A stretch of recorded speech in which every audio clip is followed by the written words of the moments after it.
Parnasse vers l'UFC. Charrière et toute une génération française à l'UFC Paris. Et des bombes qui tombent partout sur la planète. Une question, cette semaine, agite tout le MMA. Et si l'UFC était en train de préparer l'explosion du MMA français? On fait le point sur tout ce qui arrive.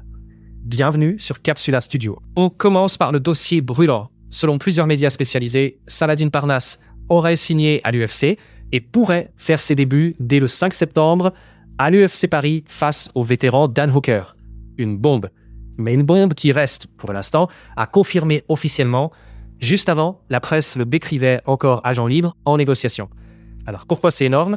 Parce que Parnasse, 28 ans, ancien double champion KSW, vient de faire des débuts américains fracassants, un KO au premier round sur Kenneth Cross sur la carte Netflix de mai. Longtemps considéré comme l'un des meilleurs combattants du monde hors de l'UFC. S'il signe et s'il combat à Paris, c'est peut-être la plus grosse arrivée française depuis Cyril Gane. Et même sans Parnasse, l'UFC Paris devient très, très français. C'est désormais officiel. Morgan Charrière affrontera le Brésilien Felipe Lima à l'Accor Arena le 5 septembre. Charrière, qui reste sur 2 KO lors de ses 2 dernières sorties parisiennes, revient chercher le rebond devant son public. Autre nom, Michael Aljarouj, ancien champion d'Hexagone MMA, débarque lui aussi à l'UFC. La nouvelle génération française pousse la porte. Et tout ça pendant que Benoît Saint-Denis, lui, doit se reconstruire après sa défaite express contre Paddy Pimblett. Si vous êtes fan de MMA, abonnez-vous. Chaque semaine, on vous fait le tour de l'actualité, avec les sources à l'écran, et sans exagérer. On passe à l'international, avec 3 bombes. 1. L'UFC rappelle l'un des poids lourds les plus terrifiants de la planète.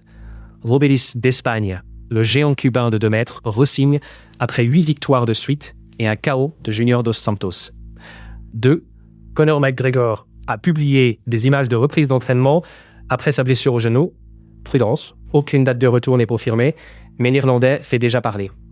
Et 3. Mike Perry contre Dillon Danis s'est signé pour le 29 août, en ouverture d'une toute nouvelle organisation, dans un format hybride en ring. Et en dernier, pour la route, Renato Moicano réclame et pourrait enfin obtenir sa revanche contre Brian Ortega, 9 ans après leur premier duel. Rien n'est encore gravé sur la date, mais ce rematch fait déjà saliver. Alors, on résume.